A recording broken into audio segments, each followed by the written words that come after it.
Hello, brothers and sisters. May sasabihin lang ako sa inyo na kung minsan ako mismo ay natatawa sa buhay natin. Bilang tao dito sa mundo, nakakatawa ang buhay natin. Alam niyo ba kung bakit?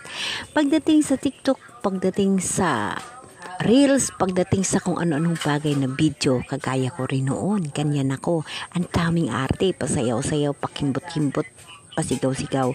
Pero pagdating sa espirituhano na buhay, halos hindi tayo magsalita or hindi natin ilagay sa ating mga account. Alam niyo ba kung bakit? Bakit ganun, no? Ako nga, hindi ko nga rin matanong, no? Pero sa ngayon, bibigyan ko kayo ng ideya. Pag ang Diyos nasa puso mo, at nanumbali ka sa mahal na Diyos, or nakatalupangot ka na ang mahal na Diyos ay kasama mo, alam mo ba, namimiss mo siya lagi. Siya ang gusto mong kausap kahit pa dito sa mga account natin sa social media. Alam niyo ba, brothers and sisters, na kung sa account lang, I have more account. Siguro sa Facebook ko may 10 account ako. Ang active siguro 5. Active hanggang ngayon. Pati itong TikTok. Ako na lang nagsasawa kasi sa bawat isa na yan, mayroong mga followers. Ngunit ang iba, gina-private ko na lang. Napakarami. Noon yan Noong hindi ko pa kasama si Jesus sa buhay ko. Sa YouTube ko kumikita ako. Dati kumikita ako, konti lang kita ko. Kasi yung ina-upload ko, yung mga pasayaw-sayaw ko, pakimbot-kimbot, pa kung ano-ano dyan na gala-gala, Tapos dito mismo sa TikTok, dati kung nakikita ninyo yung mga old videos ko, kung ano-ano lang ginagawa ko sa buhay, yun ang ina-upload ko. Dahil hindi ko pa kasama ang mahal na Diyos. Kaya nga, brothers and sisters, sa'yo natatawa ako, alam niyo kung bakit. Tayo mga tao, pagdating kay Jesus, ang ilap natin, no? Ang ilap natin, ibahagi ang buhay natin tungkol sa mahal na Diyos. Noon yan hindi ngayon. Kasi ngayon, ako ay maingay.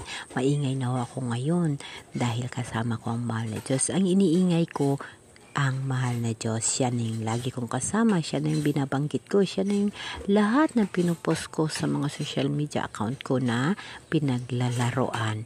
Alam niyo ba, brothers and sisters, na nagkaroon ako ng account, dahil ito sa bata pa ako, nangangarap na ako. Sabi ko, Lord, pagdating ng araw, gusto ko kasama kita.